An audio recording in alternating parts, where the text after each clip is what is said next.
本当？見えないでしょ？どこにいるのかな？見えないよ。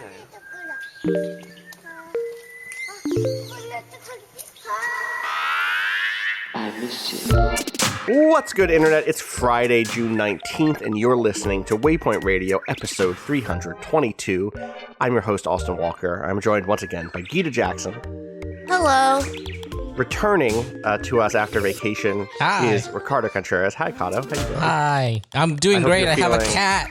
You got a cat. You had a vacation. I hear you became a Hanafuda master. Oh, my God. That's kind of the whole thing, really. It was a beautiful vacation. We'll talk more about it. Sounds amazing. And a special guest today, Emanuel Maiberg from Motherboard. Hi, Emanuel. How are you doing? Good. Great to be here. If you see me wiggling on like our Discord video camera, it's because I have this tennis ball, and I'm boy, digging it into my back. Where's the back pain? Tell me where your back pain is. Oh no! It's like right of the spine. It's like middle back, right of the spine, and it's like this feels wonderful. What I'm doing right now is really helping a lot. Is this like a sciatica type situation? Or is this like a probably? I'm not gonna find out. I'm gonna give you. Hit me up after. I'm gonna give you a stretch. I'm gonna give you a stretch to do, and if it makes you feel better, then it's probably either sciatica or like pseudo sciatica. I forget what the other version of it's called. It's something like that. There are two diseases. One's called sciatica. One's called just sciatica, but fake. But fake, basically. Yeah, and it's pseudo sciatica. It's like it's not actual sciatica. It's just like, damn, you've been sitting a lot. That's kind of what it is. Damn, yeah, it almost certainly is. It's also called wallet sciatica or hip socket neuropathy. So that's deep gluteal syndrome, which 100% is. Damn, you've been sitting on your ass. Deep gluteal. You got to get up sometimes. Deep gluteal syndrome is the name of it. It's my nerdcore rapper name, actually. It's not any less of a condition than other forms of sciatica, but I think it's like easier to address with a few stretches, which is what happened to me a few years ago when I got it. I got it when I first moved back to New York and like worked in an office again, which meant like I wasn't like walking to and from a school campus, 2 miles every day, and suddenly had to like sit in an office chair all day. And also, it was when I first got back to it was when I first moved to Giant Bomb, and our studio just had these tall bar stools. We didn't have like chairs, and it was like that for 3 or 4 hours a day, and it turns out not good for your back. Anyway, I hope your back feels better, Emanuel. Thank you for joining us. And as is I think noble and right, I want to turn to you first and ask you, what have you been playing to keep your mind good during, even if your butt is not good and your lower back is in hell? What have you been up to? What are you playing? So I think last time I was on, I was saying how when we went into quarantine, a lot of friends who don't necessarily play a lot of video games or any video games in the past few years were asking me what they should pick up. And what I recommended was Warzone, which is the Call of Duty Battle Royale mode that is free. And I recommend it because it's free and most people have some experience with Call of Duty, so they probably know how to play it more or less, like just basically like the moving around and the shooting. And then it's also cross-platform, so anyone can play with anyone. And what has happened since is that like a small group of coworkers and friends has bloomed around Warzone, and it's been wonderful. We have like a really good regular group of people playing. And it's something that I haven't had in a long time. When was the last time you had like a multiplayer game? So I guess we were playing PUBG there for a bit. Yeah. And I was actually playing with Joel and some other people, actually some people from the Waypoint community, and that was really wonderful. But I would say that like it's nowhere near the like buy-in that we have now from people in the group. It's like it's totally a thing where it's like it's 7 p.m. Everybody is in the Discord server. It's like who wants to like pick up a group and play, and like we're playing every night. And I think like that is mostly the that's the big draw is just like, oh, I can talk to my friends again, and I like we're doing an activity together, and like we can discuss things that aren't work. Is that this is my question because it is about that, because I know Cado and I have definitely picked up Valorant as that equivalent game, but Valorant is not hangout time. Valorant is Valorant time. It's hangout time because it's socialization. It's like other people. It's like you can talk through. You talk between rounds. If someone says something funny in chat, you can like kind of talk about that. But you're not like, well, how was your day? What's going on over there? Hey, how's that new cat of yours?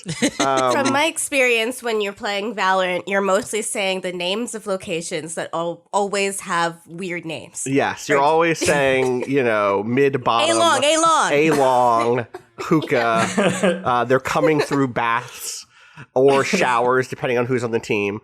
But I'm guessing that's not the case with Warzone? You get to actually talk to your friends, or? Yeah. Well, I would say, first of all, that is probably like Warzone is probably a better game to just shoot the shit. Yeah. Because as you know from playing PUBG, is like there is downtime, like that's sort of built into the flow of every PUBG game. Is like, oh, we're just parachuting now, and that's a good time to chat. And it's like, oh, we're just like going to hold this house for a bit, and that's a good time to chat. But it's funny that you bring this up because I'm going to like completely flip the script on like, oh, what a nice social time we're having, because like the group has evolved. It's like there was like a period of like, I don't know, 4 weeks where it's like, oh my God, we're all playing this game together. And it's like, how fun is this? That we have like a Discord server with like 30 people and we're meeting new people and having fun. At the same time, like in the past couple of weeks, I would say definitely a group of us has peeled off and has been like, no, not peeled off from the group. It's just like, we're like serious. Oh. You know what I mean? It's just like we're in it for the wins. It's like I don't want to brag, but it's like I'm in the top 2 percentile of Warzone players globally. Wow. So what? When did this happen? What? Right. Yeah. So it's like, so it's like it's really fun to just like go in and like chat and have fun. But sometimes I'm like, okay, I need Joseph Cox.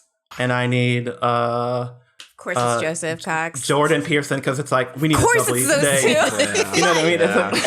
Like we need. So I gotta get a win today. I gotta actually. Yeah, we need a win, and it's like then it's like no talk. It's like we are communicating like actual Navy SEALs. It's like we don't have time to talk about what we have for dinner. Right. This is why I want you especially to get into Valorant, because I feel like. You're a managing editor, right? You have an organized mind when it comes to incredibly specific tasks. So I feel like you can really understand the necessity of coordination that comes with that game. I haven't played for mad long, and I still can see the map in my brain. Yeah. The thing that I find interesting is like it's not just that like communication modes change when you get better at a game like this. Which this happened to me for PUBG. It's happened for me now with Valorant. Is that there's like a curve on how much you talk, right? Like about the game. At the beginning, you don't talk about the game at all. You're just kind of like, what am I doing? I guess I see some people. What's up with your new cat or whatever? You're trying to have a conversation. You're trying to hang out. Then as you get when you get deeper into the game, you're like calling out everything. You're like, I see an enemy coming through B-long. They're coming through B-long right now. Like, okay, I'm switching from this gun to that gun. Okay, I'm trying to give as much information as I can to everybody. And that is actually not super. It's more useful than not talking about the game at all, but it's less useful than just keeping clear comms unless you are telling someone something very important. Mm-hmm. And like that's like the point at Valorant I'm at now is like it's silent. It's like you are in your positions. Everyone takes their angles. Everyone knows what they're doing. We're at the point now where we're doing what's called defaulting, which is really good. Which is just like on attacks. We're not like. But it used to be the case when we were playing Valorant, and Cado, you can speak to this. Gita, even when you were playing with us, you could speak to this. Mm-hmm. We'd be like, all right, let's rush A, or let's do like a split B. Now we're like, no, we default. We all like go to our spot. We gather information for the first 20 seconds, 30 seconds. Yeah. Maybe we try to get a pick. which is the equivalent of like getting one kill, one quote unquote frag, and then we devise a play out of the situation, and that means way quieter comms. Yeah, all the information is like very specific. It's very much like I see Sage on B, and then it's like, okay, well, if Sage is on B, then that means they can't wall A. All right, let's go A. Yeah. It's kind of I did actually experience a little bit of something like that when I was playing Spike Rush with Heather, because there's so many games in a row. You do end up defaulting by the end of it if you play a whole bunch in a row, because you know the small map very well by the end, and you can just know where your character should be just by doing it over and over and over again. It's exactly the thing you're talking about. It's amazing. I remember experiencing this also when I was playing more Apex, where it's just like as soon as you know where you will be and you know that map inside and out, you know if that person's going in that direction, I just need to go over here and you don't need to talk about it. Yeah. It just needs to happen. there's Yeah. I feel like there's a similar arc in fighting games where as you start to like play fighting games and aren't really aware of what the neutral game is, you might go in with a plan and try to execute on a specific combo instead of trying to find the openings, right? Like this is what default is. It's understanding that the neutral game has to be spread across the whole map and not just in one choke point, because then you're giving up a lot of you sent over a video actually about this map control that can get really easy to like get bogged down into when you think when you get rushed by 5 people and you're like 1 or 2 on one site, it can seem like that's a really effective measure. But when you play that correctly, you back off, you still have all 5 of your team, and it's much easier to surround a site with the whole of your team than it is to try to defend 5 people rushing you on the site, right? Like there's different reactions that you understand when you're playing default than when you think when you're like rushing one site. And it's been really great to like see the people that I've been playing with like pick that up and like start, like it feels really good when you execute well on that next level of like strategy. I also am curious, Emanuel, have you felt the thing of on the way to getting good, you get way worse? Because that's where this like yesterday was good, but like the 2 days before that, I was just like a disaster while playing Valorant in a way that made me kind of demoralized. And it's like, I'm like this because I'm trying new techniques. It's like when I was growing up, my dad and I would go to the driving range sometimes. And my dad loves golf. And he was someone who was like always learning a new swing. And in that period of learning a new swing, he would be miserable at that swing. He would just be no offense, Dad. You'd be terrible at that swing. And then he'd internalize that swing and get better and move on. And then like that is how it feels like to play. That's how it feels to play a competitive game and slowly get better. Or this specific game. I don't think PUBG was like that for me. I think like we just when Patrick and I were playing PUBG basically every night, it was just linear growth. Whereas here, I'm like very roller coaster. I'm curious if that's how it is in Warzone or if you've just kind of felt yourself getting better.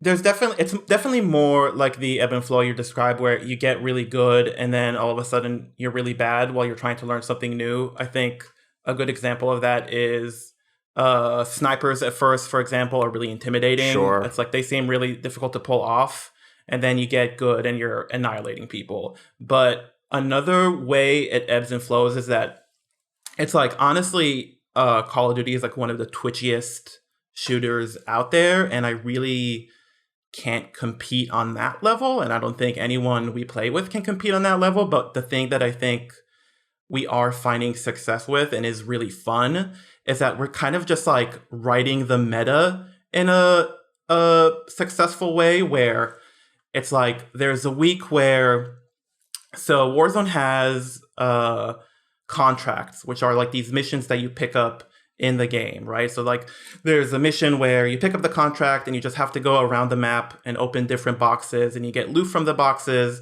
and if you open all of them, then you get a bunch of money. There's another contract where it tells you approximately where another player is, and you can go hunt him for a reward.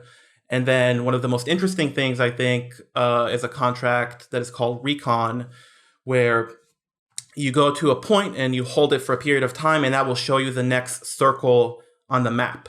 So you can do like 5 of these recon missions in a row, and you'll basically see where the final circle of the map is. So there was like a week there where like every player in the game, their strategy was to, you know, do all the recons and then go to the last circle and camp it. You know what I mean? It's like, and we were like kind of on the forefront of that meta, and we were like really successful doing that. And then everybody caught on, and then we figured out another strategy, which is like, oh, we're going to go really aggressive with these bounty hunter missions where you're just like looking for other players and killing them. So it's like, we're not really good.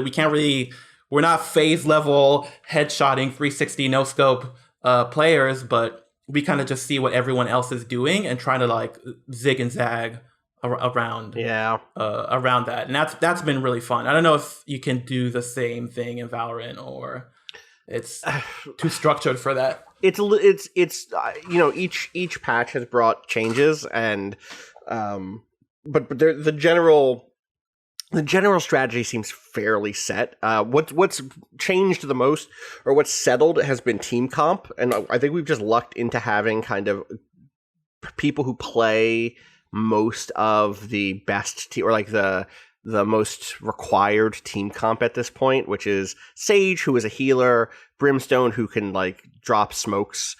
His sky smokes will give you all the cover you need, as he says.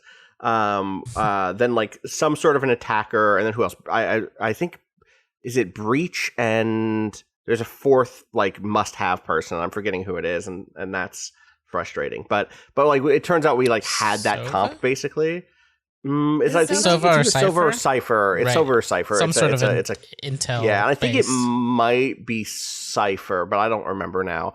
But I remember someone said this the other day, and I was like, oh, okay, yeah, cool. I'm glad that we just have people who main all of those, 4 of those 5, and the 5th one is like a rotation on who do you want to be your like duelist character, which is a in-game categorization of like attacker, basically.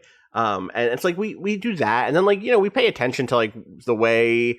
I guess maybe the biggest example of this is just like, how the fuck do we play this new map that dropped? A new map dropped like 2 weeks ago with the launch of the game, or 3 weeks ago, and it was just hell. It was just like, this is a nightmare to play on. I feel like shit every time we play it. There's this huge open courtyard in the middle that's impossible to hold, or felt impossible to hold. And then Cado, I guess it was before you went on vacation, we had that one night where it just kind of clicked into place, and I was like, yeah, okay, this feels good. Yeah, we ended up figuring out what the sight lines were actually in that big open space, and like understanding the different angles in that like really kind of broke it all open, because that middle, it's so dangerous to walk into that space. Yeah. And it kind of felt like there were too many sight lines, but you know, once we kind of sat down and took a real hard look at like, oh, actually from here I've only got 2 angles I need to watch, and you know, that really helped a lot. If I can tie this to another game I know one of us has been playing, and I'm kind of doing something very particular here, which is, I know we have some chill games to talk about, but right now we're in the like action zone. We're in the intense zone. Gita, I know you've been playing a game that is very action heavy, and I'm curious what your arc has been with that in terms of like internalizing the controls and internalizing the rules and like getting better at it. Do you want to talk to us about Hades? Oh my god. So I don't know what came over me. I was thinking about... Was it the hot people in the game Hades? The game that's filled with fucking hot people? Because that's what came over me. Okay.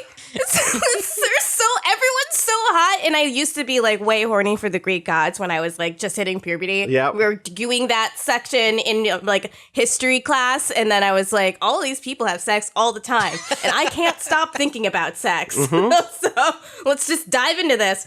But no, I was thinking about our friend Dante Douglas, who now works for Riot Games and has written in various places doing various different things. He was on a charity live stream with me a few weeks ago for Black Lives Matter, and he played a bunch of Hades. And I just, over a couple of weeks there, that thought just stayed in my brain. I was like, wonder what that game is like. Because I bought it when it launched, when it was announced in early access. It's like one of the few games I have in the Epic launcher. Because I got it over there when it was Epic exclusive. Right. And I got it, and I was like, at the time, I was like, so I love Supergiant games. I love Transistor. I love Pyre is one of the best games I've ever played. Pyre's so fucking good.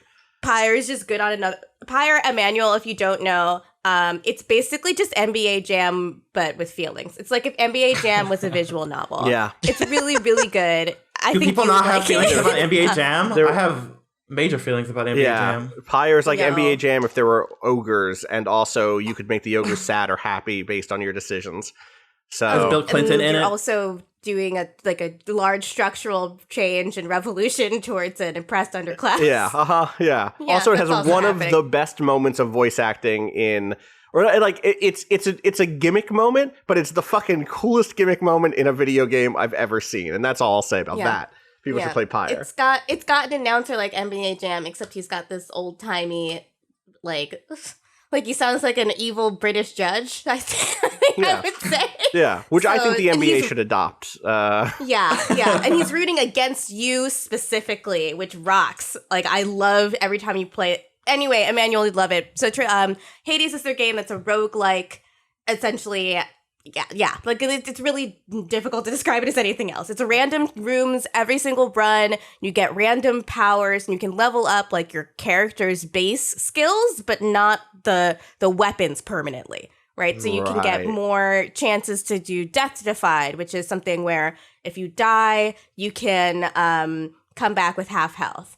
And you can level up the amount of you have these gemstones that you can throw at people, and they do more damage when an enemy is holding a gemstone, etc., etc. There's a lot of moving parts, but basically you are starting a run fresh every single time. And it's like it's like a Gungeon style thing, which I'm Yeah, saying just yes. to tease Motherboard EIC Jason to come play Hades. Oh my god, Jason would love because you can also be so nice to people in Hades. Wow. You would really you can pet a dog in Hades. Love to Jason. hear it. Love to hear it. Jason, you can pet a dog. But you can also there's a maid named Dusa. I love her. But I bounced off it the first time I played this. I thought it was like, wow, for a super giant game I really couldn't fuck with. But now I feel like I used to just have a really extreme confidence problem when it came to games that were hard and all things that were Yeah. hard. Because I was, a smarter kid growing up, which meant that the things that came easy to me, I leaned into, and the things that took any effort at all, I was like, why didn't I just do the things that are easy? And that took a long time to grow out of, and it extended into video games. And I think pushing myself to play more games that are technical based and play more competitive games meant that I wasn't afraid of the sort of gauntlet of Hades, which is that you try, you eat shit, and then you have to try again. Yeah. You look at, Transistor, this one, in the codex, you will reveal more parts of character bios based on how much you use different, weapons or talk to certain characters. It's a little bit less sort of plot essential than Transistor was. I feel like they figured out how to do this thing. Mm-hmm. But you'll look at the requirements for how many times you have to talk to someone to get the next part of their codex entry, and it's hundreds of times. Oh, holy so shit. You get clued in to how many times you will have to eat shit really, really early, and it makes it a lot easier to take. So wait, So you're now I've basically gotten only to- are you only talking to people once a run, basically? Yeah, you can only talk to each person in the House of Hades once per run. Got you. And sometimes they'll be off that day. Sometimes Nyx is just not around. So, yeah, sometimes what is- Achilles is somewhere else. Can you give me the premise of what yes. this game is? So not only is this game really complicated technically, it's got a really intense, really interesting plot that plays out over the many different runs that you have. Mm-hmm. In fact, it has a god mode if you'd rather just play a sick. million times just to get the plot. It's a god mode where you just get more powerful every time you die. So yeah, you can give that a shot if it's not your jam. But this is about Prince Zag, who is trying to escape from Hades because his dad is a dick and he learned a family secret that had been kept from him, and it's made him want to leave forever. And helping him are the gods of Olympus, who his mother Nyx has tried to reach out to for their aid. So in order to leave, he has to defeat the enemies in the ever randomly changing rooms of Elysium and what's the one where people go to where they were basically just fine, and the one where people go to where they were bad. Those three ones. I only ever remember the name of the good one. Is one of them Tartarus? Yes, Tartarus, Alpharus. Alf. Alf. They go to Alf. The alien Alf. You go Gordon and talk to Shumley. him for a while, Yeah. and then you go to the the movie Elysium. That's the last stage. Yep. Perfect. Perfect. But yeah, so like that sets up the whole like enter the dungeon, random dungeon rooms, run thing. It's clever in the way that it levels up. I really like all the different kinds of enemies, but I also really like the way that it challenges you to just change up your playstyle all the time. You get certain bonuses for using a different weapons, blah, blah, blah, blah. But like mostly what's fun is seeing the weirdest builds you can make based on the aid that the Olympian gods give you. So right now, literally, I'm right before the first boss, and the first boss is your ex-girlfriend, Megara. And I've now lost her so many times that like other characters in the game have been commenting on it. No.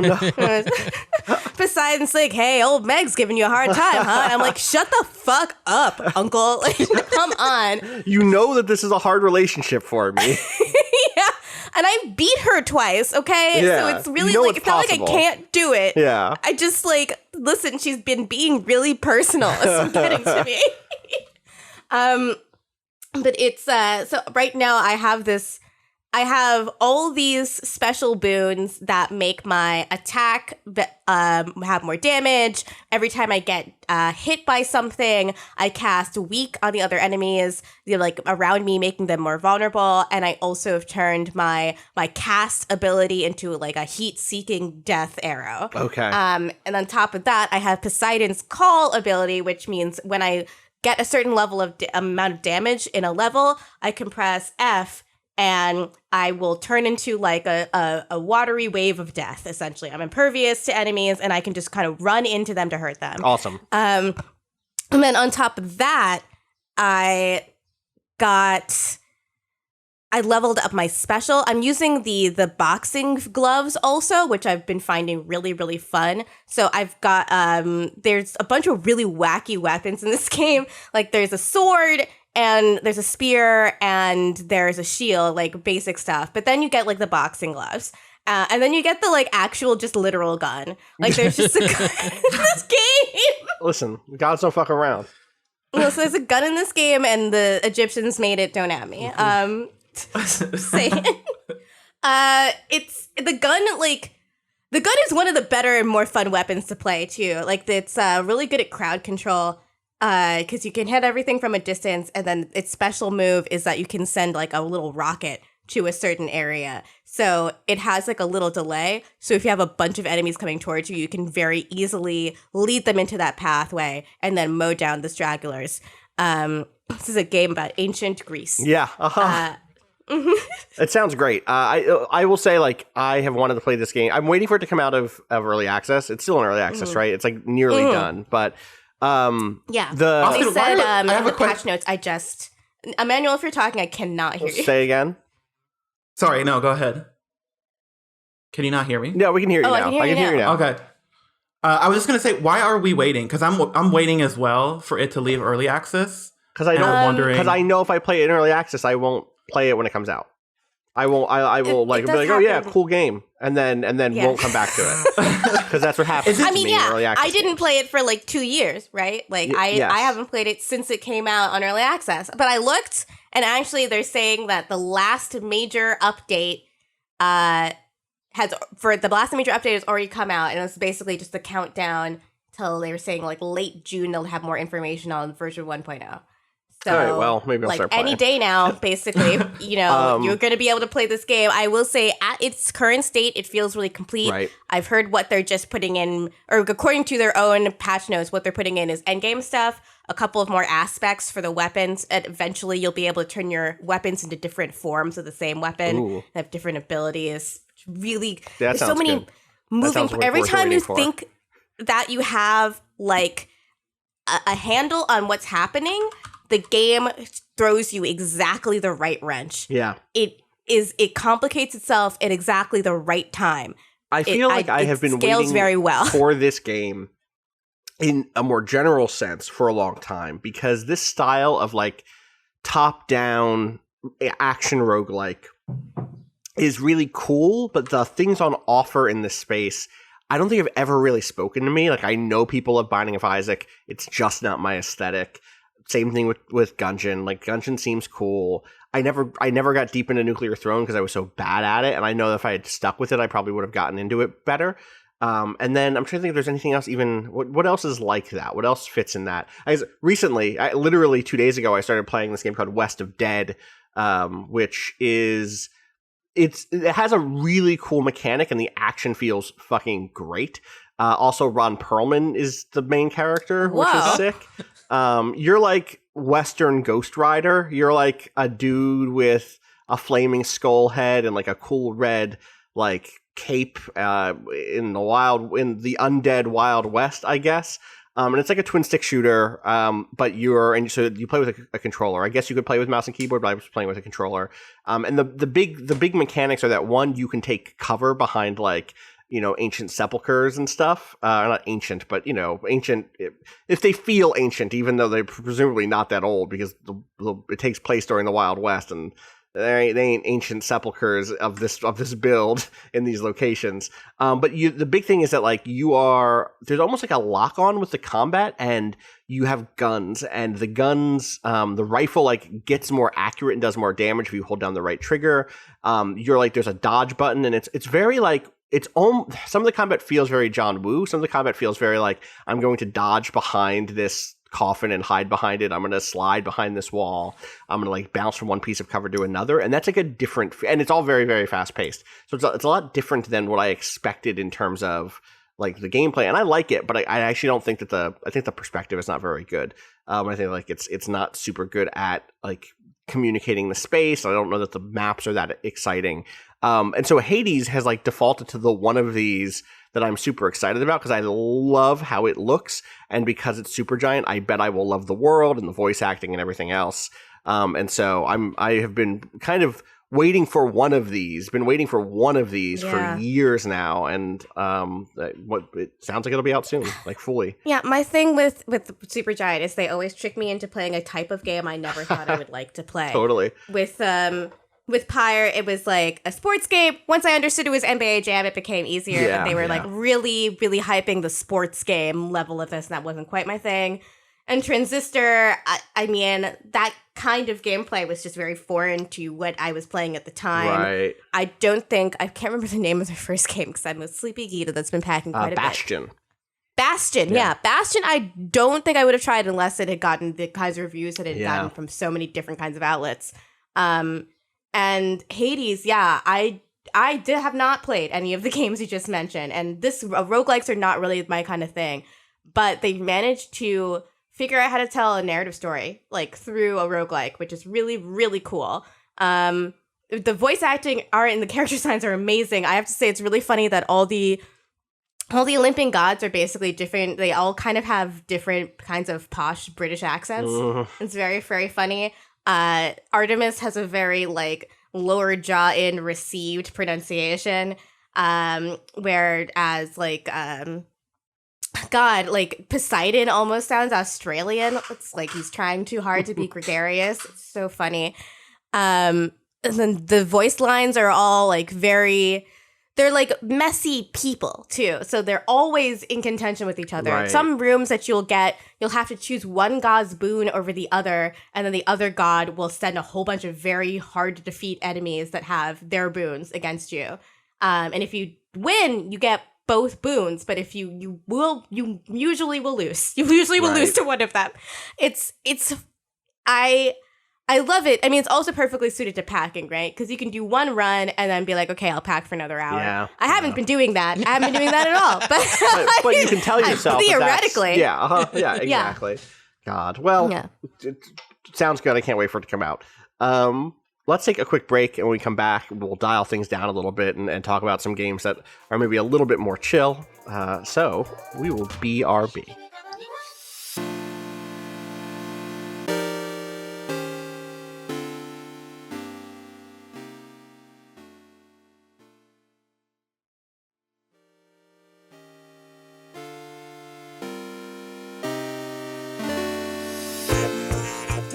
And we are back with our new our second segment today.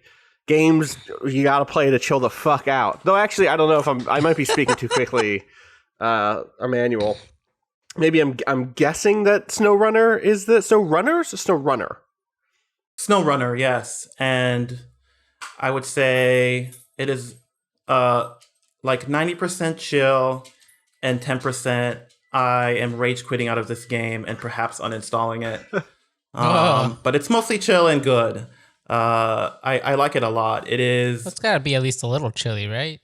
There's snow. Oh my god. Oh god.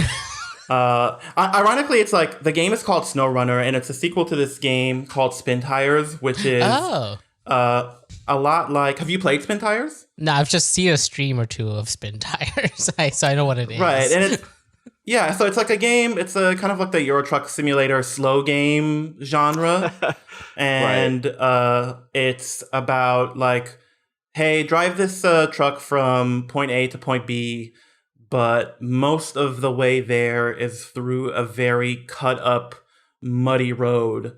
So sometimes you're driving normally, and sometimes it takes you like 20 minutes to drive like half a mile because you're spinning your tires in deep, wet mud. And a lot of effort went into simulating the look and physics of the mud, which is like the core of the game. It like really matters what kind of tires you have and how you're positioning them, and what kind of tools and like trucks and engines you have to get out of those situations. But I played this game for like, I don't know, probably 20 hours. It's like I can go to the area of the game that has snow, but it's like I am still like in the Michigan map, which is not snowy, because it's a very large game, and I'm like obsessively going through it, trying to like do everything. So I'm not quite at the snow part. So I have a question,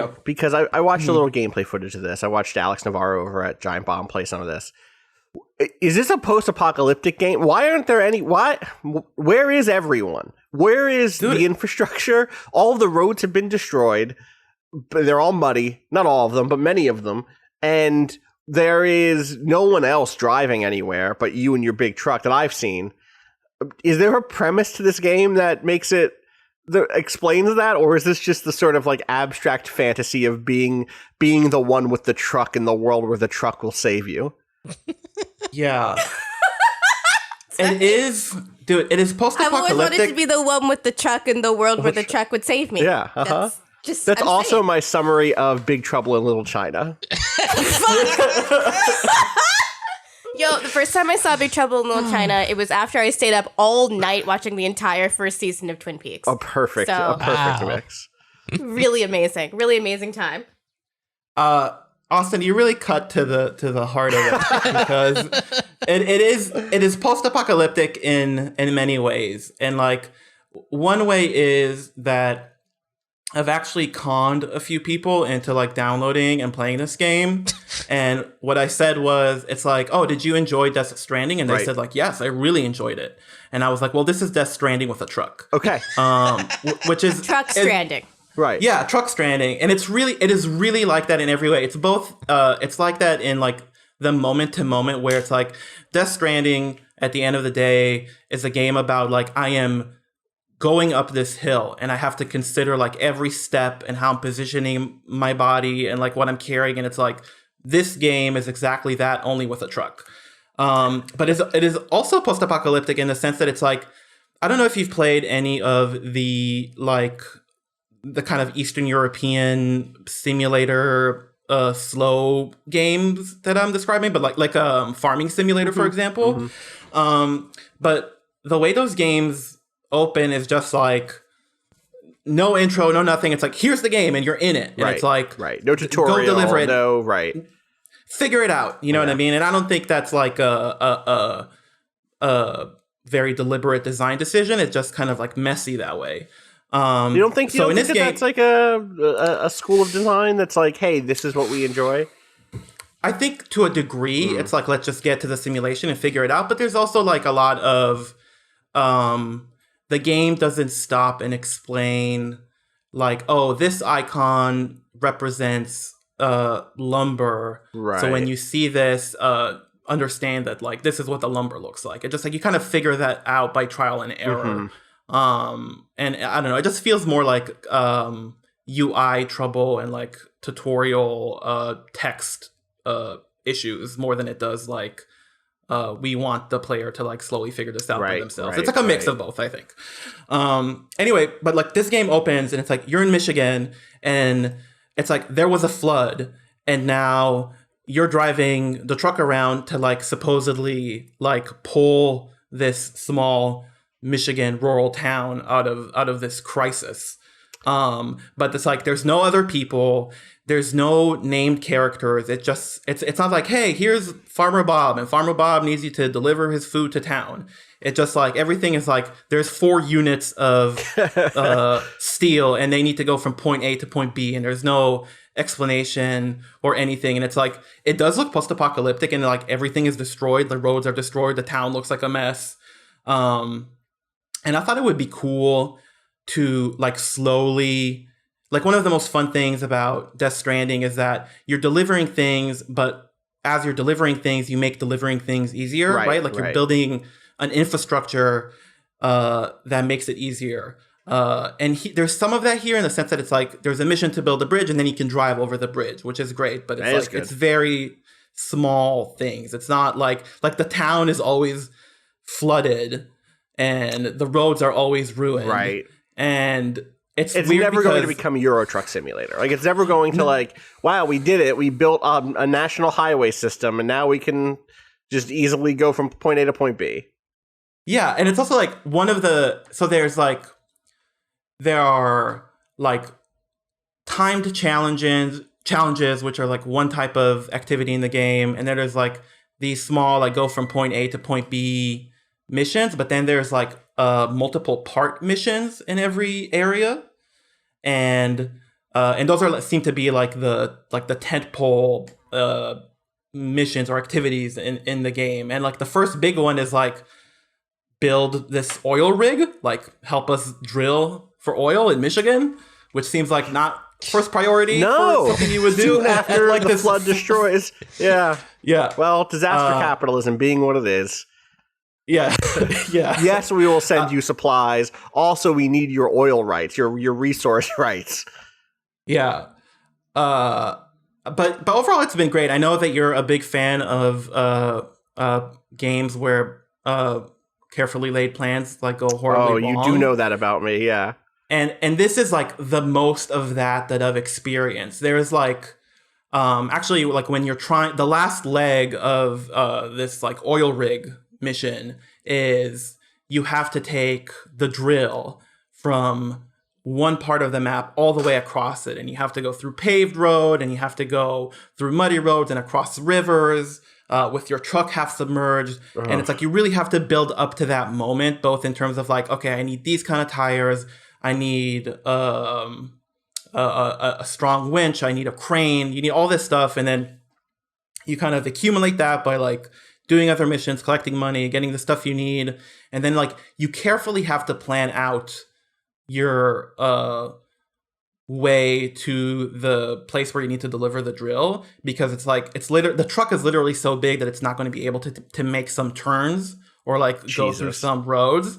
And it's like I've spent like, I don't know, altogether like, I don't know, 3 hours like planning and building up to this moment.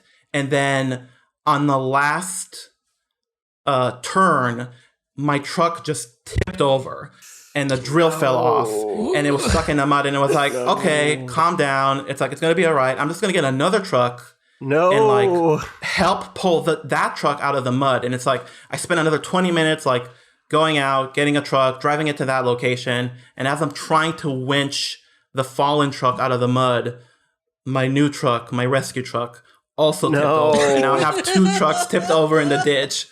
And it's just like, the game is basically that. Right, so it's like, right. Yeah. So I've been watching gameplay as you've been talking. And there is, so far, the person who I'm watching has been like doing fine. Just got stuck in the fucking swamp. They each time that they get stuck, all my muscles seize. Like my back just completely clenches. I feel like deep anxiety. Seeing the truck sink into the mud and being like, how are you going to get out of this one? Just hurts me. So I think I've always been someone who's like, I can watch someone play this game.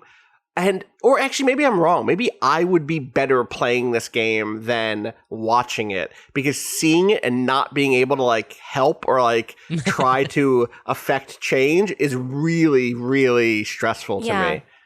I find with games like this, even if you suck while you're playing it, at least that tension is gone. So you like know what happened that caused this person to get stuck in the mud. Right. And so you're not just like, let me help you. And also, how can I even help? This is a nightmare situation. So wait, how is the snow part? Have you not even gone? You've not even checked out the snow area? I've tried it a little bit, but honestly, I feel like, I need to put some chains on my tires. I don't know if you've ever driven in like very snowy parts of the country, but it's like that when snow season is here, you have to put your chains on, and it's like I live in Canada, I know that's a whole culture. There you go. Yeah.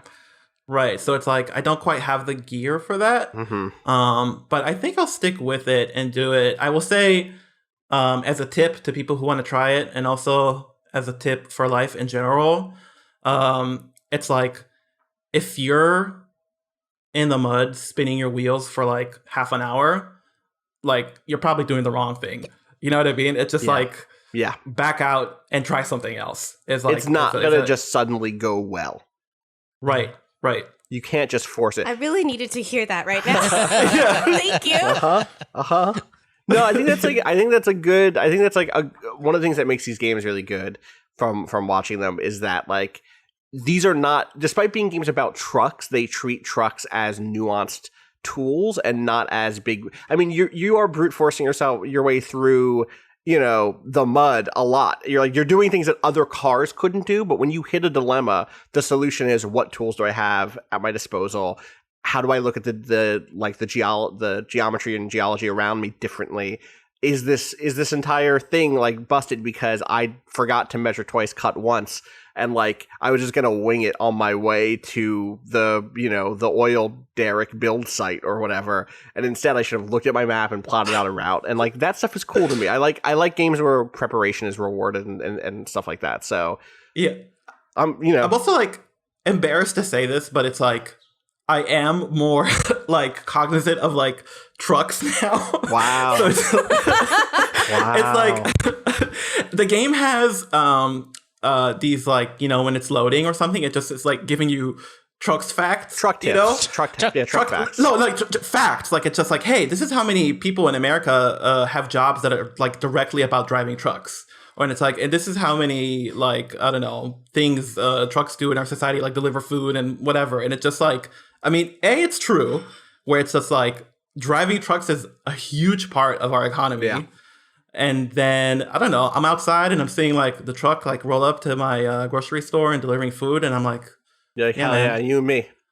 That's a nice truck. And then I'm like, I'm nodding like I know what's up. Yeah, you're like, yeah, we got this. We're the ones who make this economy go, aren't we? Yeah, dude. People don't see us, but we're here. Yeah.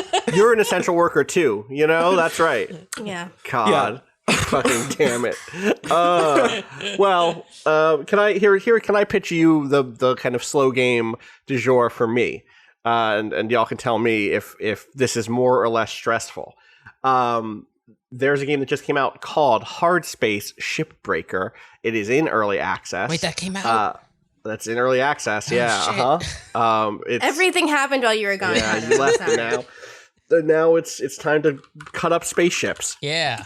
Hardspace Shipbreaker, which is a name, I guess, is by Blackbird Interactive, which is the developer of Homeworld and Homeworld Deserts of Karak. And I believe it takes place in that universe, which is like a kind of cool sci-fi space opera universe. Space opera is probably wrong. It's a little more hard sci-fi than that. And it is a game about being deep, deep, deep in debt. So one, very relatable. You are a shipbreaker. You are okay. Do you remember in the beginning of Star Wars? What was the game that came out last year? Jedi Fallen Order. You are someone who in that game like takes ships and cuts them up into little pieces and like turns around their parts and blah, blah, blah. That's what you are in this. Except instead of doing it on a big world where there's like a big junk scrapyard and you're working with a bunch of other people, it is just you and space in orbit around the Earth. And then a bunch of, or like, I guess one big ship at a time, basically. And you have a few tools to do your business. One is you have a spacesuit that has a backpack, like a jetpack on it that lets you kind of move around in 3D space. You have a grapple gun, that is like, kind of like it feels like a bungee cord almost. It feels like a bungee cord gun that you could shoot out and then grab a piece and like toss it around. But it's not very, at least at first, it's not like a particularly strong pull. So you're not grapple hooking your way around. You're not very easily moving things around in 3D space or anything like that. You have a cutting laser, and eventually you have a cutting laser that can, and pretty quick actually, that can split into kind of like a vertical beam or a horizontal beam that kind of like goes like bzz, like a buzzsaw basically in both directions. And your job is to approach these ships. You kind of have these, you get a contract from this. Okay, actually, let me just back up because this game has an incredible opening. The opening of the game is you like in your apartment that has the sounds of like a cyberpunk dystopian cityscape around you. And you're looking at your computer screen, and your computer screen is like, you got an email from the shipping company, the links company, the shipbreaking company. You got an offer to join. Do you want to take it? And you just hit like, yes. And they're like, all right, cool. To agree, here are the terms. Like, you're going to go in debt about $1 million to them. It might even be $1 billion. It's like some outrageous amount of money, just for the opportunity to work for them. You have to agree to never join a union or any sort of other labor organization. You have to agree to vote for this particular candidate in the next election. And like a bunch of other like drug use, demands and blah, blah, blah, blah, blah. And you're like, yeah, I guess sign me up. This is the shitty world I live in now. And then you're immediately put in this tutorial where you are floating high above the Earth in a sort of the equivalent of a space dry dock, right? So there is a pair of giant incinerators on either side of you, a pair of kind of giant hallways that go to a processing plant, and then below you, a kind of open barge that has a kind of a stasis field in the middle. Like think of it like a big rectangle with like green matrix of lasers running through it. And then in front of you is a big spaceship. And your job is to safely as you can approach that spaceship, figure out the way to get into it and carve it into little pieces in the most profitable way possible.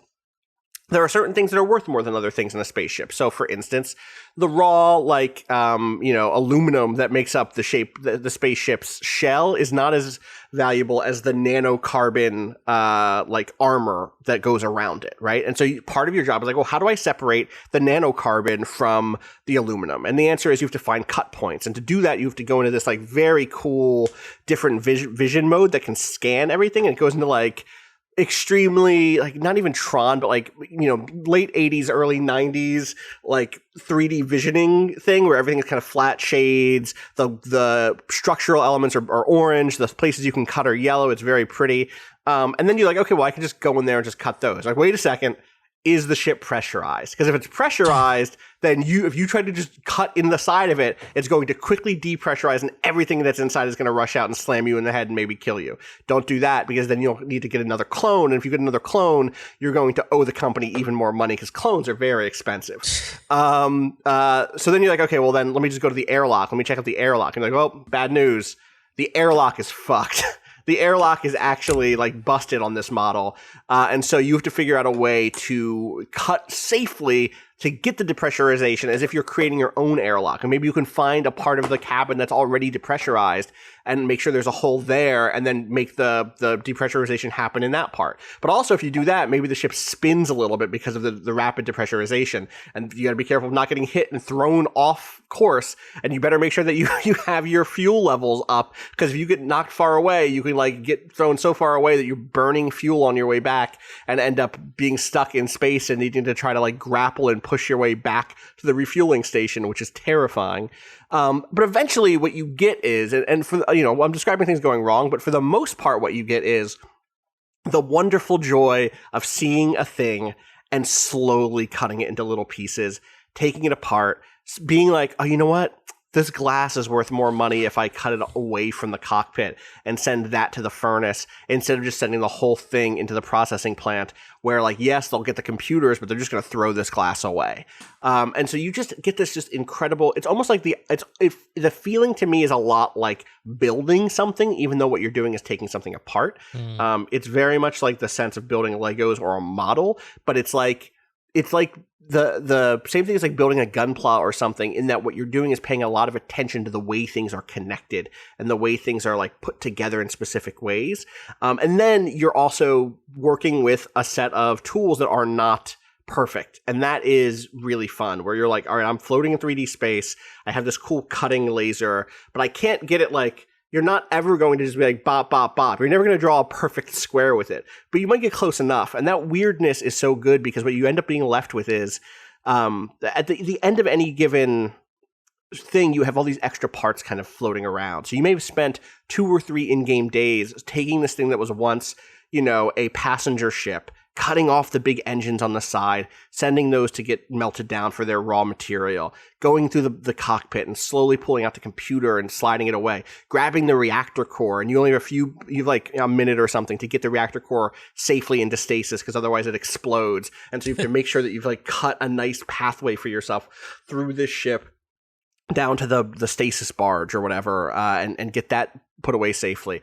And then finally you're left with just like the damn shell of the thing. You're left with like, again, the nanocarbon armor on the sides.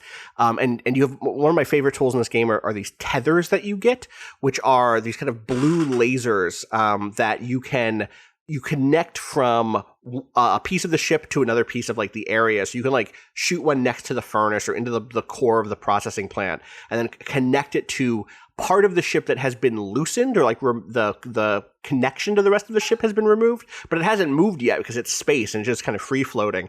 And so you just like connect 2 or 3 tethers to that thing and watch it like bungee its way across space into the barge that you're putting everything into, and that just feels good. And then you're just left. The moment that just made me feel so good was getting all of that stuff pulled away and then seeing just, it looks like a container, like a shipping container, because like that's like the heart of the cabin on this ship is just some aluminum beams, some titanium, and just being like, you know what? Put that whole fucking thing in the furnace. Strap 5 tethers to that thing, pull it through space, because it's so heavy, and just see it just go in there, and like, that's it. It's gone. There used to be a thing here. Now there's nothing here. It feels so good to see that happen. It's a cleansing experience. It's like taking the best shower in the world to like have a spaceship, and then the spaceship is gone after 45 minutes of working on it, basically. It is also in early access, like I said, but like, oh, it's so good. People should at least look up some gameplay footage, because it is such a unique thing. And they've nailed it tonally. They've nailed it visually. It's so fucking good.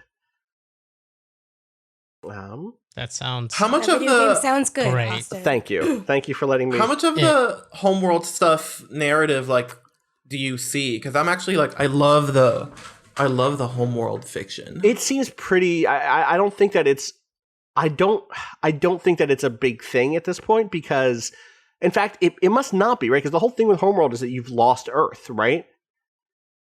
It is, but it's like the way they've built that over like Homeworld 1 and 2 and the expansion pack is like they find it again. Like they go back? Well then, okay. Well then yeah, I'm not sure, right? Like there is a big shipping company that you work for. There are characters who talk to you. There's a character who's like your handler who talks to you. I think it's like, again, I expected to come into this with the thing you talked about with the farming sim vibe of like, all right, here you go, time to kick it off, and you're just doing the damn thing.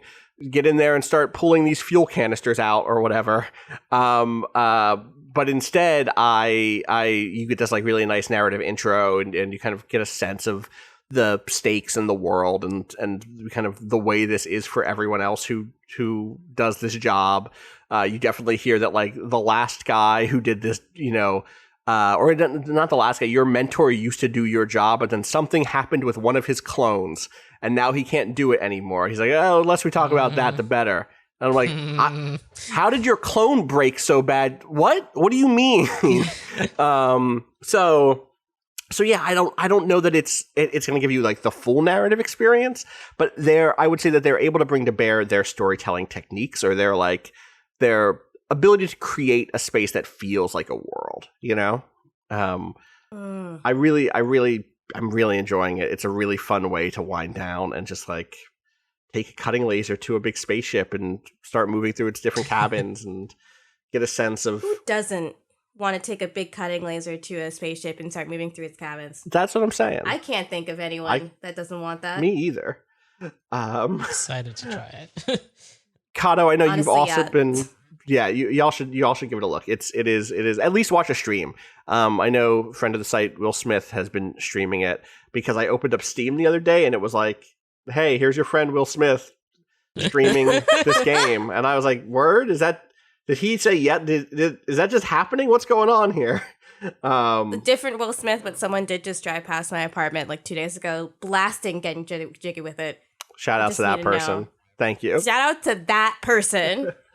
Cado, this is I think another kind of chill game experience. I mentioned this earlier that you've become a Hanafuda master. Apparently, I'm a Hanafuda master. The game told me to, so it must be true. Damn. So I was on vacation. Me and my wife went up to a Airbnb for a couple days to get out of the city, and I brought my Switch. Fucking forgot my charging cable, because otherwise I probably would have ended up playing Hanafuda the whole weekend, but I didn't. Only played it for like 4 hours and totally drained the fucking battery. But I went back into the I forget, worldwide classics, Clubhouse Games. 51 Worldwide Classics is the title. And started to pick through a couple of the other games. Specifically Aura Hack on Twitter made this shit post the other day replacing the word Barracuda with Hanafuda from wait, who is that? What band is that? The song Barracuda. Yeah. Heart, right? Heart, yeah. Which was very funny. But then I was like, you know what? I actually haven't tried Hanafuda out, and it's, it's always, people always mention it as like, it's one of the earliest things that Nintendo published, they have those cards. And it turns out it's super fun and like very addicting, and I love it so much. It's essentially kind of a card matching game. There's 12 suits, and each suit has 4 cards, and each suit is like a different month, basically. And they have various scenes that you would associate with that month. Like February has cherry blossoms, and essentially what you do is you have a hand, and then you have some cards out in front of you between you and your opponent, and you can pick up cards to add them kind of to your collected pile if they're from the same month. But in order to make hands that give you points, those are actually kind of unrelated. They're made up of cards from different piles. So like each set of 4 for each month will have 2 kind of what is called chaff, which is just like nothing cards, throwaway cards. You can technically get 1 point if you collect 10 chaff, and that's kind of like the baseline, the lowest hand you can make.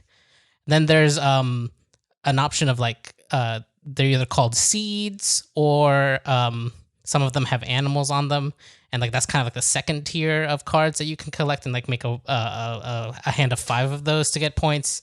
And then there's some other like kind of more specific hands where you combine certain seeds with certain other ones called lights, which is like the moon. There's one with a lantern on it, and I'm not sure I think the other one's the sun. And then there's one that I can't really decipher what the light is in it, but it's like a scene of a pond or something. But so it's interesting because you can only get those cards by using cards from the same suit in order to kind of collect them, but you're trying to make groupings that are outside of each suit. And again, like I mentioned the first time I mentioned the Clubhouse Games, the like different assists and stuff made it really easy to kind of pick up and play on like a base level, and like skip right to the like, all right, I'm past trying to memorize 12 different suits of cards that I cannot still tell apart from sight because the game is doing that part for me. And I'm to the point of being like, okay, now that I don't have to worry about like actually picking out like, wait, is that the right suit to make a match? It's like, okay, these are the matches I can make with this hand right now. Which one is my best option to kind of collect the things I need to get good points, right? And I got deep into a hole Monday night and ran out my Switch battery, which apparently it's good for like 4 hours of serious Hanafuda play. But I hit master. This is the first game that I mastered. Each game comes with 4 difficulties: normal, hard, challenging, impossible. And I was able to beat the impossible AI in Hanafuda in those 4 hours, which felt great. Nice. But also, congrats to you. Don't forget your Switch charger when you go away a place. I wrote a tweet about this. You grab it off the dock, you toss it in your case, you're like, perfect, that's it. That's the Switch. That's all I need. Nope. Not if you want to play for more time. Yeah. Here's my suggestion to you is get another USB-C cable and just put that in your bag at all times. Yeah, that's because really then you what could I need always to do. charge it off a laptop or off of, even like I think like an iPhone, or like a wall-mounted USB block thing. Yeah, exactly. Totally. I need to get one of those extras and just leave it in the case so that I always have it. That's what I do with all my other like electronics. I have an extra like floater cable that I keep on whatever bag I'm usually using. But yeah, it was a very chill and great time playing Hanafuda for many hours. Nice. Cado, I would be remiss not to bring up the other important thing that you were supposed to talk about. Or we wanted to talk about last week. The chillest of all chill games. Rob isn't here to stop you. Destiny 2. Oh, Destiny is good again. Is it? Yes, it is. Here's the thing. Okay, it's good. It's good to me. To me. That's all that matters. To me, Cado. Yeah, right. It's so they're back to a kind of form of storytelling and mission design that they used back in Shadowkeep, where each week there's a new kind of quest line that has different bits of, there's like a opening mission, and there's a little bit of grindy bits in the middle that aren't too bad, and then there's like an ending mission that gives you a new set of lore, and all of this is voiced. They have basically the story right now is that the darkness, the unknowable like evil supposedly that caused the collapse of society and left humanity living in one city on Earth when they used to span the entire solar system with different colonies and stuff, which I have my doubts about, but we'll save that. Right, like I have some theory. Oh, okay, hold on. Let me just explain what's happening right now. Yeah. The darkness is back. I'm excited. It is in these form of these like pyramid-looking ships. We got a glimpse of the first one of those back at the end. Actually, the end of Destiny 2, like the main campaign, 2 fucking years ago, showed us an image of a pyramid ship, like from a distance. And so they've been making a long journey to our solar system, and they're here now. And immediately, there's all sorts of great moments because basically what's happening is we're getting Eris Morn, favorite, darkness soothsayer. Yeah. And the Drifter, who was a more recent character who also kind of dabbles in the darkness, but mostly in order to like run scams and get money. Like, is that his deal? Because I know he did the. Yeah, okay, I didn't know what his end game was. Yeah. No, it definitely feels like it's just like him getting by. He's like getting engrams and like getting. It's like his way of getting power is like through manipulating the darkness and getting guardians to kind of fight each other. And he's figured out a good scheme there. And like, that's just kind of his character too, is like this fast talking con man.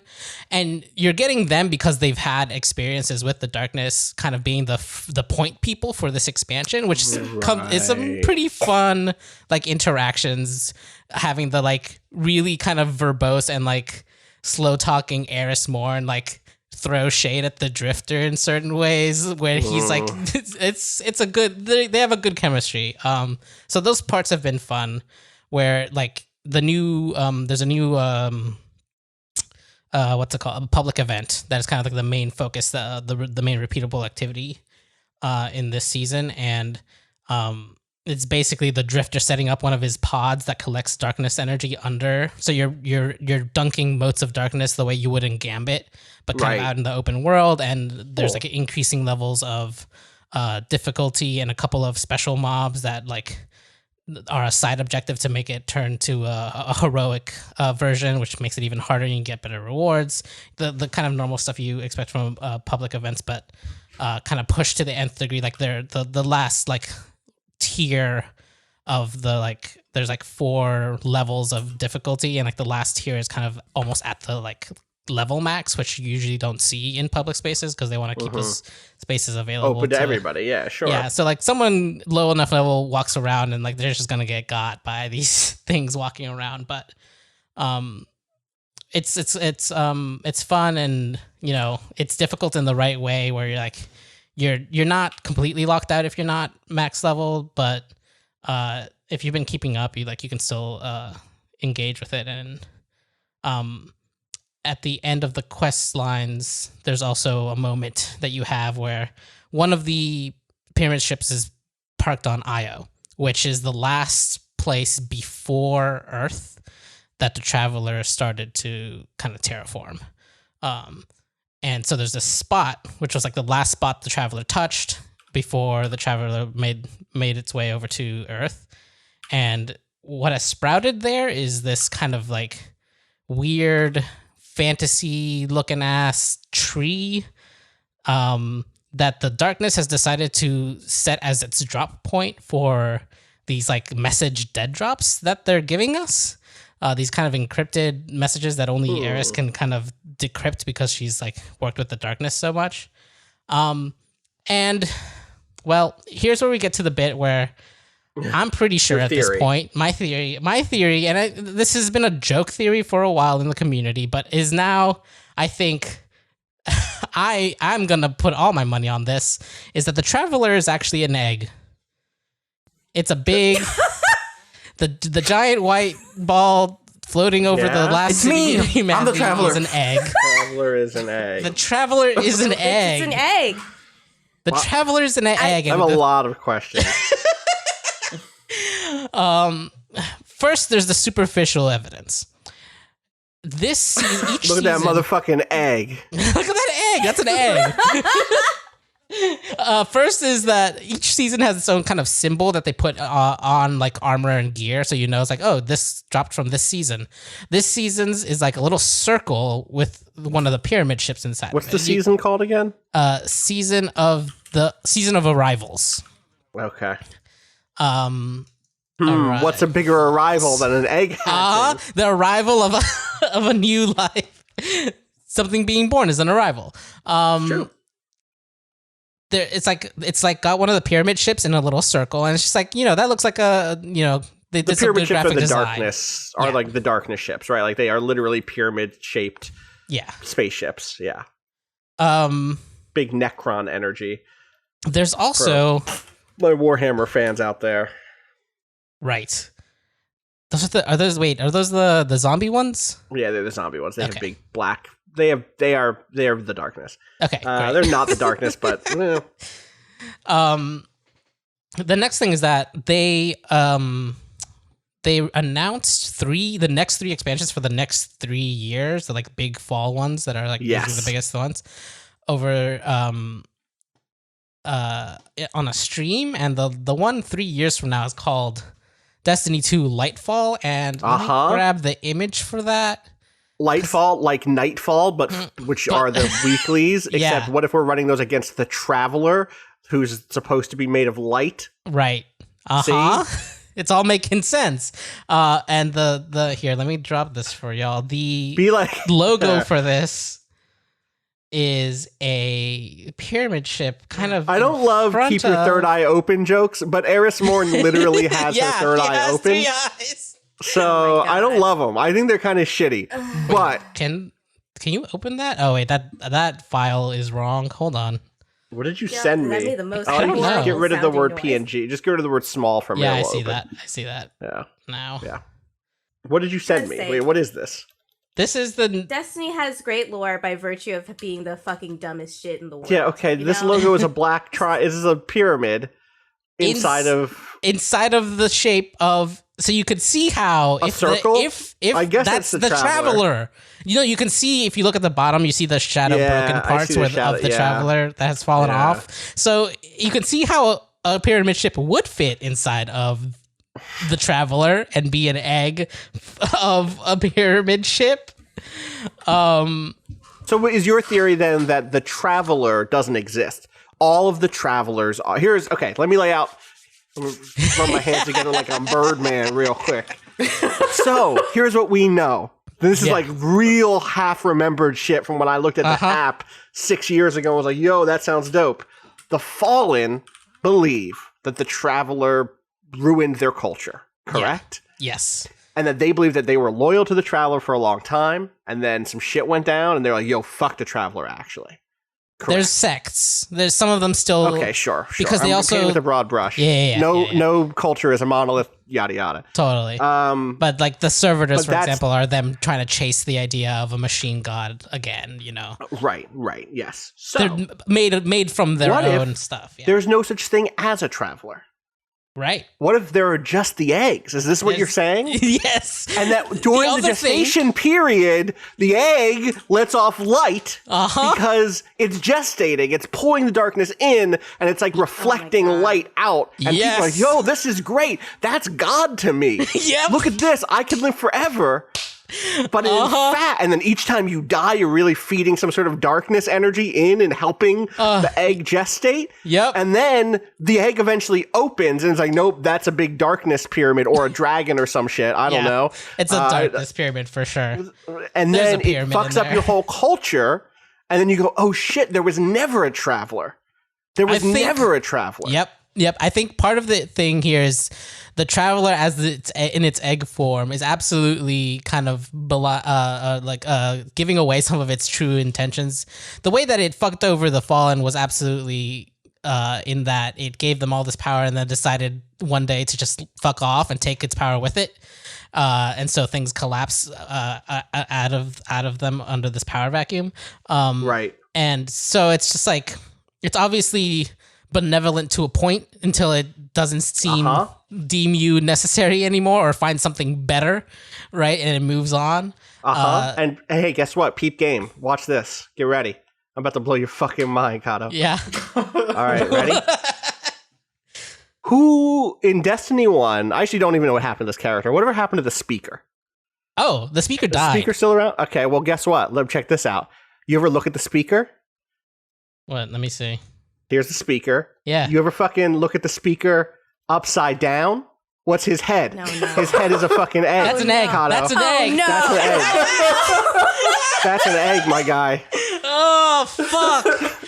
Oh, Jesus Christ. Speaks for the fucking egg. That's an egg face. That's my an egg, man's egg. My man's face is an egg. Bill Nye knew all along.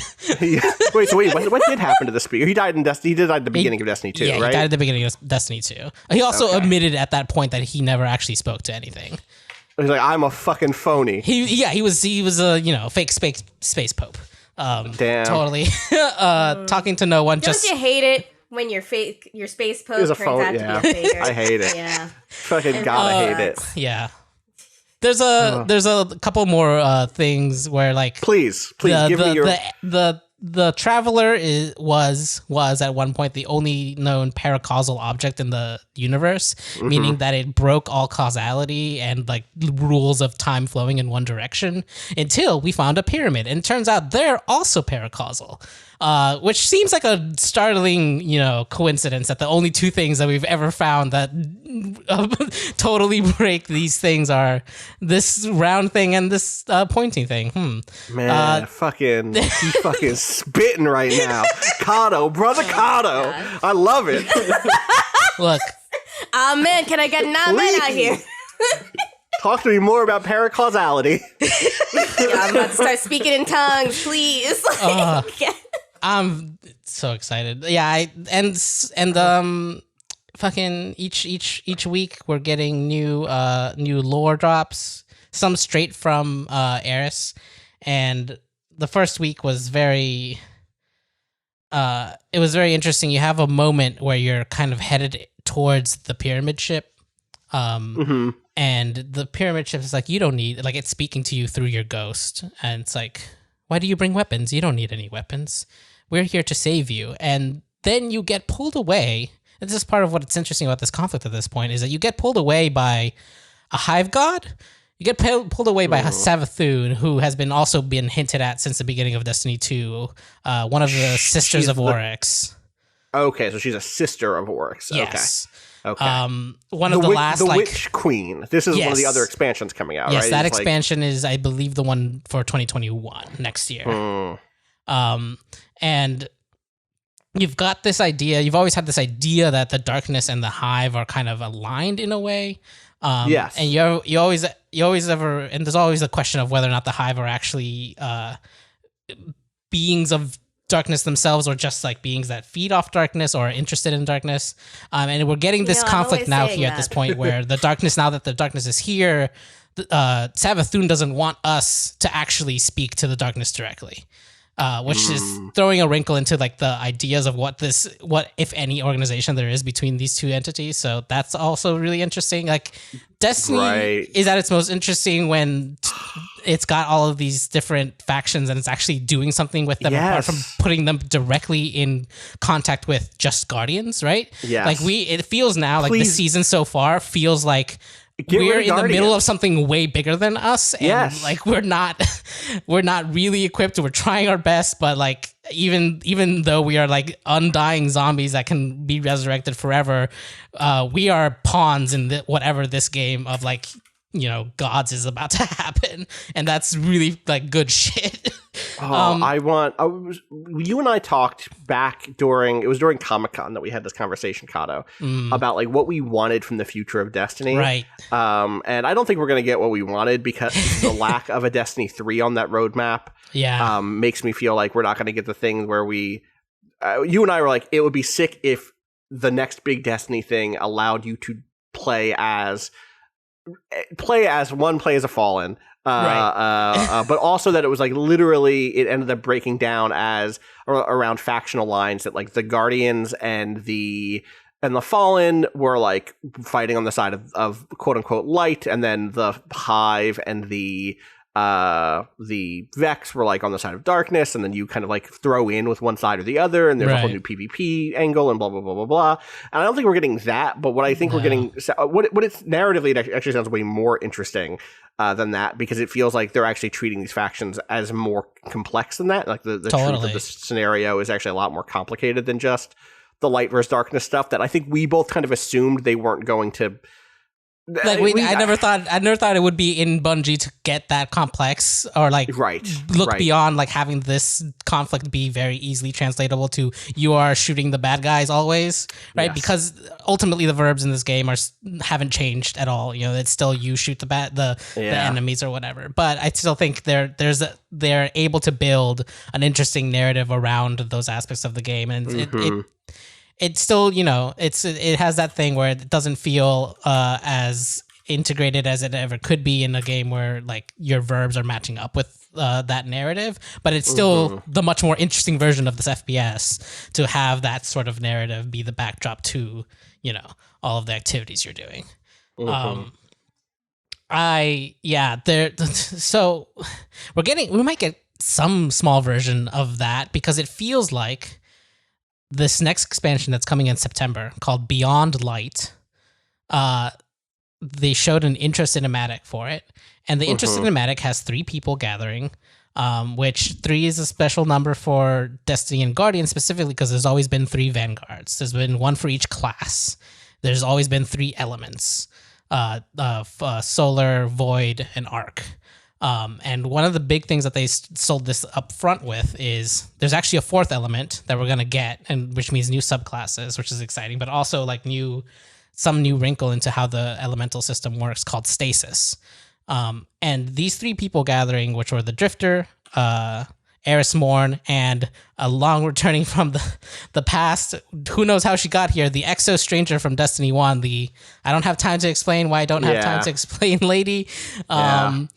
from the original campaign that we have not seen since that original campaign in Destiny 1 are back, and this formation of a second trio of like well-known characters definitely feels like some sort of counter Vanguard to the other Vanguard, which is kind of broken at this point. Yeah, that's 100% right, right? Like that they would become the NPCs that you go to for your quests or whatever. Yeah, totally. That makes sense.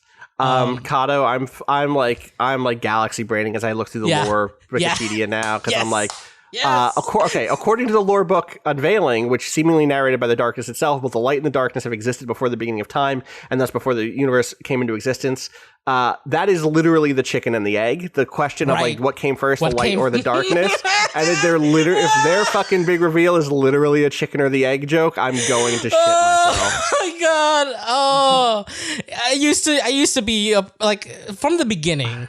From Destiny 1, people were like, that's an egg. Look at that big egg in the sky. That's an egg. And it's mostly a joke. But if they actually, like, if this ends up being the fucking Traveler was an egg all along, I will lose my shit.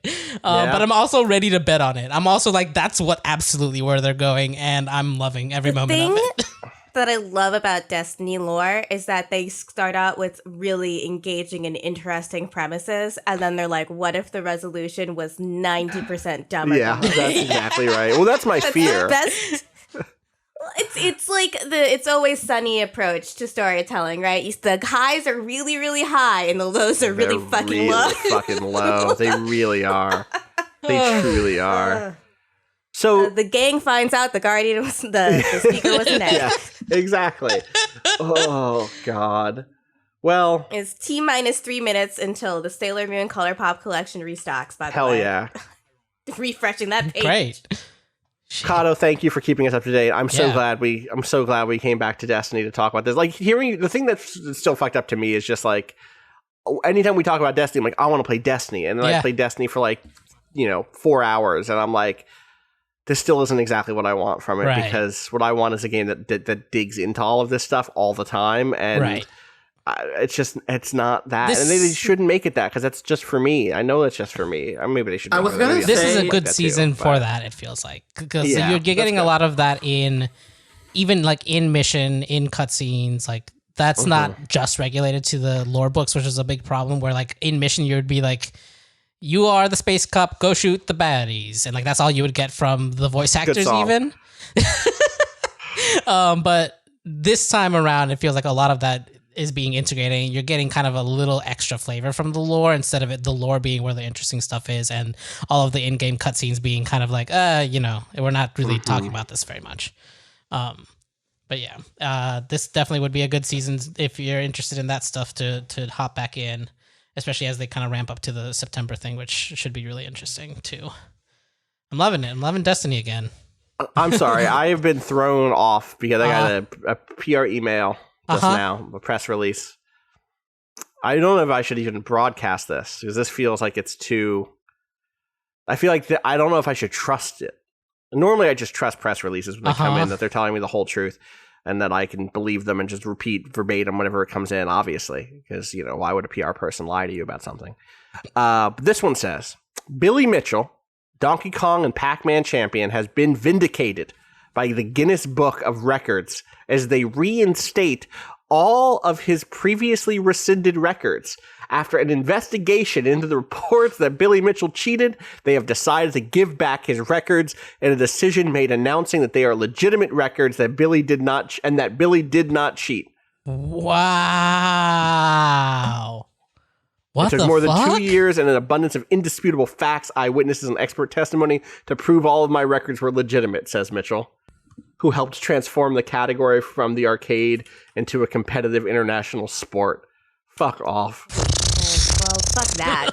Their one key finding of the investigator, apparently, wait a second, yeah, okay, is talking to someone who explained that what Twin Galaxy's new owners asserts about Billy Mitchell's score is simply not possible. There has never and will never be an emulsion board that plugs into a Donkey Kong machine. It's simply impossible for anything but legitimate hardware to have been inside of Billy Mitchell's machine. And then someone else basically says, after reviewing it and reproducing similar games, I can say this is legitimate gameplay. And then it seems like I do not see a reason why Billy would need to even use MAME or save states to film both games with this style of play.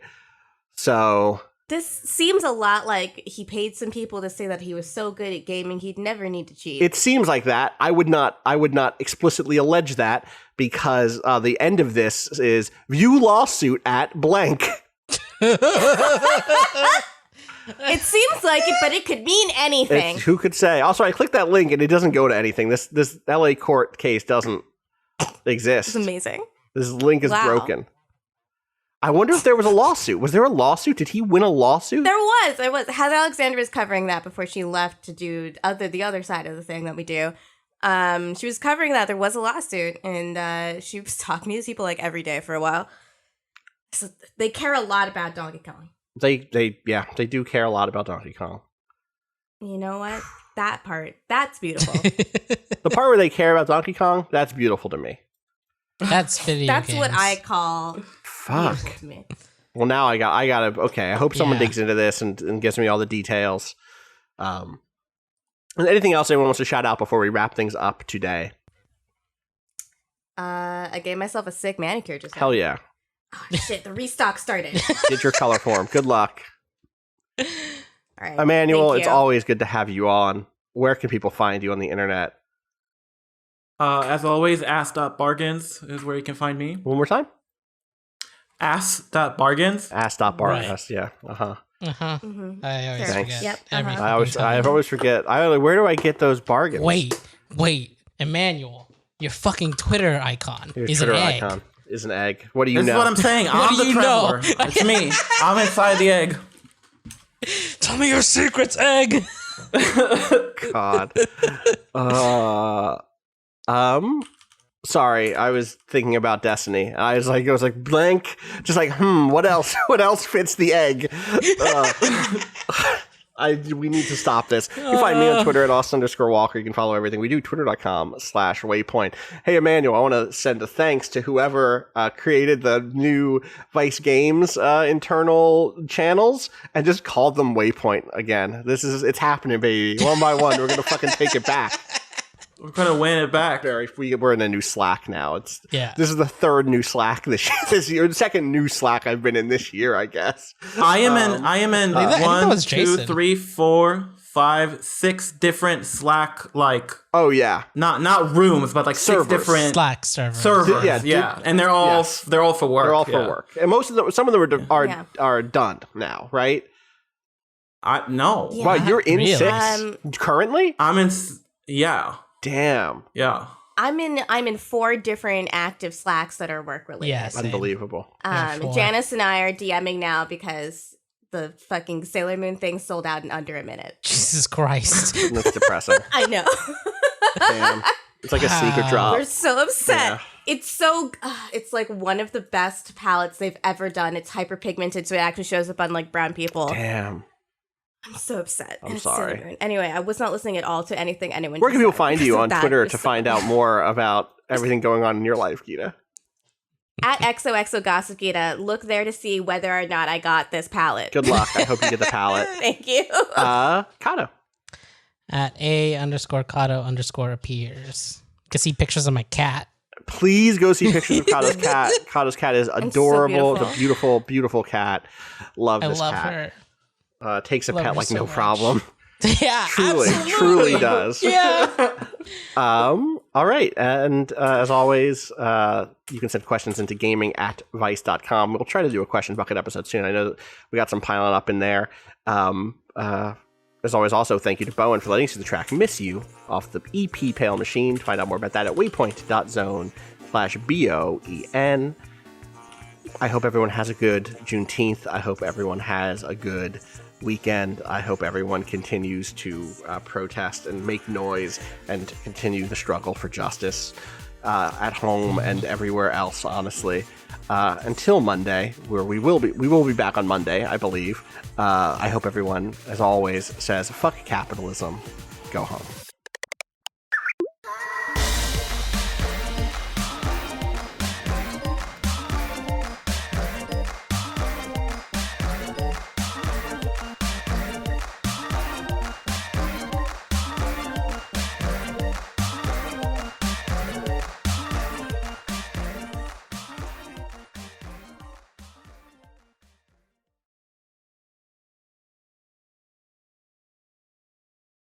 Hello. Hello. Ella ran in the room yelling. She's not gonna like moving very much at all. Oh, cats hate moving. Emanuel, you're muted yet again. Sorry, I said cats hate moving. Cats hate change. And my cat especially hates boxes. So, not gonna be a good time for her, I don't think, Emanuel. How are you? I'm good. I'm excited that it's the end of the week. Yeah, it is the end of the week. I'm excited not to beef with anyone for the rest of the day. I'm excited that you're not going to beef with anyone for the rest of the day, Emanuel. No beefing. No beefing. Living No up beefs. beef free lifestyle.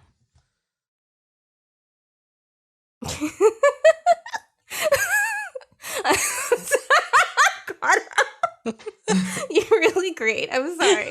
I do live a beef-free lifestyle. I don't eat meat, and I don't beef with people. You know? The new you. online veganism. No beef. Online veganism was you don't beef with anyone. Drake is gonna rap that line in like 6 months.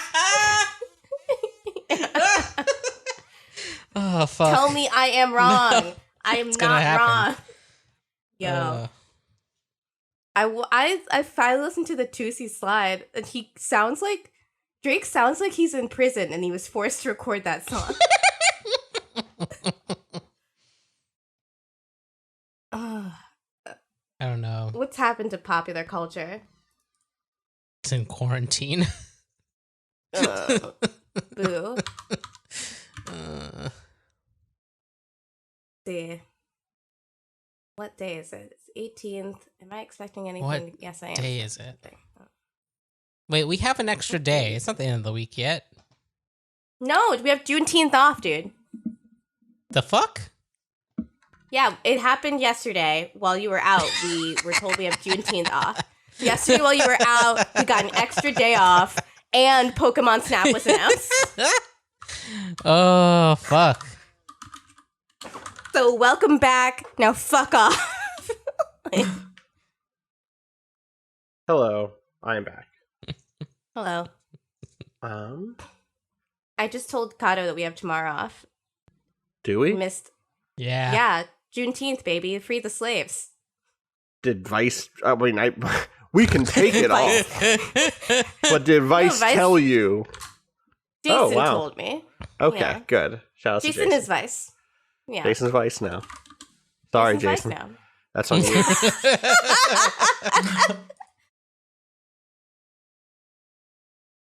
Hello. Hi. Hello. Una? Is that her name? Yeah. Because she has one Una. eye. Yeah. Baby. Hi. I don't know if you can hear her Hello. purring, but she How are is you right doing? now. She loves being held. She's like, I'm good with this. I love to be held.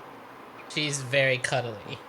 And she'll do it on purpose, the too, best. which is the best. Well, like, Yeah. it's not just you have to go to her, but, like, you'll be there and she'll, like, come over and lay on top of you and just be like, this is where I am best. now.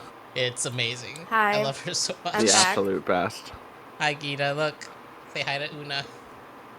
Oh my god, hi, baby! Such a Little good baby. Una. She's Little so baby. floppy. Yeah. She's a little baby. Oh, she just wants to be a friend. It's true. That's all she wants. Oh my god, I love cats so much.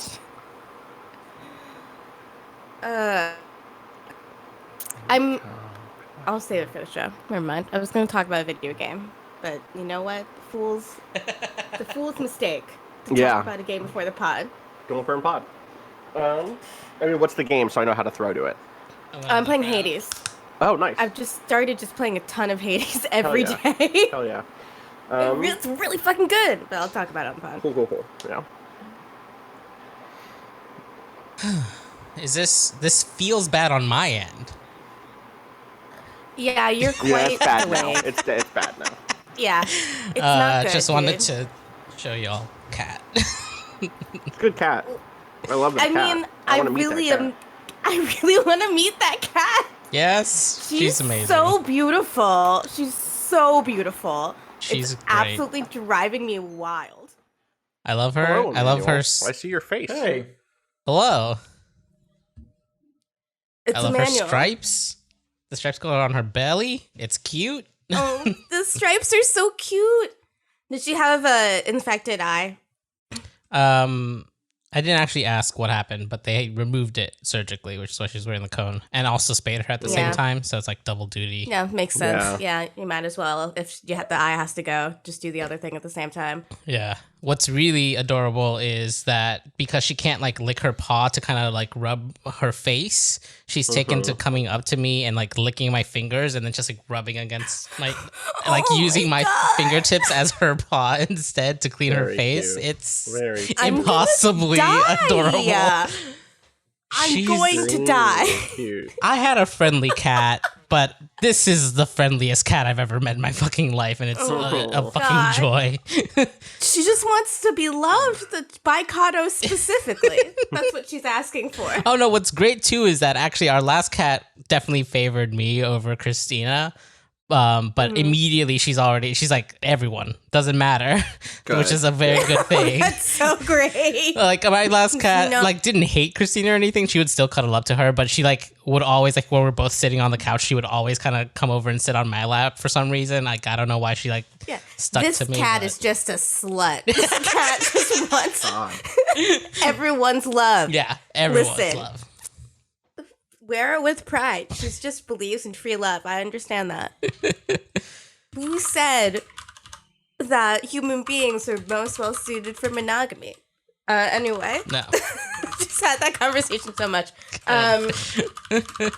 Some other people while I'm like, yeah, great, But anyway, yes, my cat, she started coming to me every morning and like getting more and more cuddly against the side of my body. And just like demanding that I basically turn my body into a big letter C so that she can cuddle in the sort of cave, the concave space where my abdomen was. Yeah. And then she just purrs. And it's like, well, how are you supposed to get out of bed at that point? You're stuck. What are you supposed to do? You're stuck. You're the cats now. You belong to the cat. You are for the cat. You're for the cat only. That's true. You gotta accept, Cado. It's been wonderful to have you as a podcast producer, but cat ownership, I know, will be more important at all times. Yeah, that's true. All right, ready to clap? No. Emanuel. Yes, I'm not ready to clap. Sorry, I was looking at something. What's the site? Time.is? Time.is. So yeah, time.is, and then let's clap at 55 seconds. Plenty of time.